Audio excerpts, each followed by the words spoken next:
Utah's public lands are once again in the national spotlight. It is our top story on the ABC4 News at 5. Good evening. I'm Emily Clark. And I'm Emily Flores. Thank you for joining us here at this hour. Today, U.S. Interior Secretary Deb Haaland is in our state getting a first-hand look at two national monuments. Our Glenn Mills, anchor and chief political correspondent, joining us live from Blanding with the very latest. Hey, Glenn.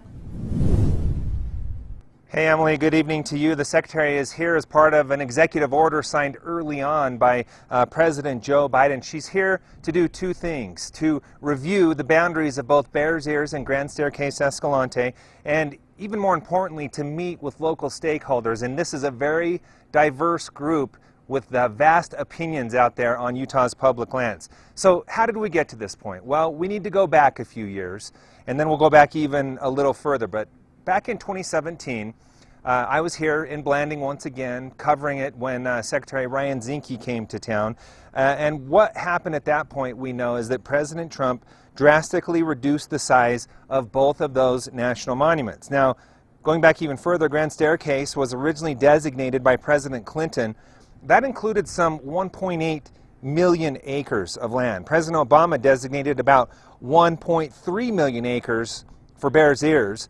And at the time, many locals really fought that happening, saying it was a land grab, one, and that it also hindered local economic opportunity.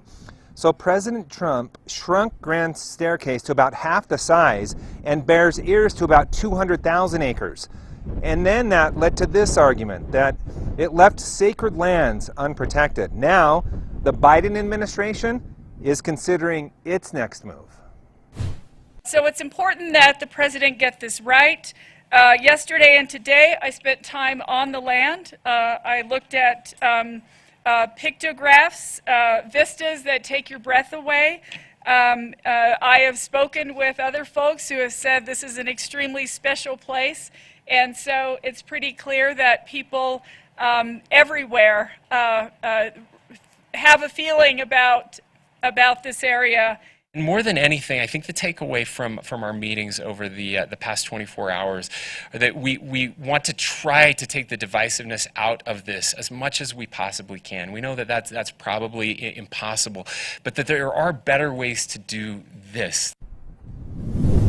Now, the governor and members of Utah's congressional delegation believe the better way to do this would be a permanent legislative fix, so that we don't have to continue to go back and forth every time the White House changes from Republican to Democrat. Will that happen?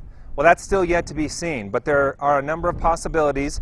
Legislation obviously would take a long time and would likely be down the road. And in the meantime, the president could either restore the national monuments to what they were, or he could potentially add to them, or he could also take what they have been hearing from this tour here and come to a figure in the middle. That's a possibility as well, but there is no time frame set for when this decision will be made. And of course, we all know that President Biden was the vice president during the time that Bears Ears was designated as a national monument. And that probably does give us an idea of what he's thinking as he approaches this.